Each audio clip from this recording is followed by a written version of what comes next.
In front of me I've got Hammer Iron 3, and let me show you how to change screen timeout on the following device.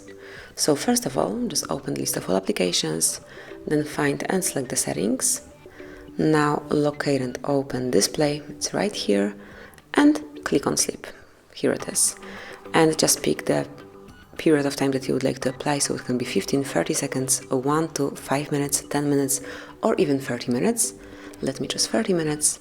And that's it. From now on, your device would fall asleep after 30 minutes of inactivity. So this is it. That would be all. This is how you can smoothly and easily change screen timeout on your device. Thank you for watching. Please subscribe our channel and leave the thumbs up.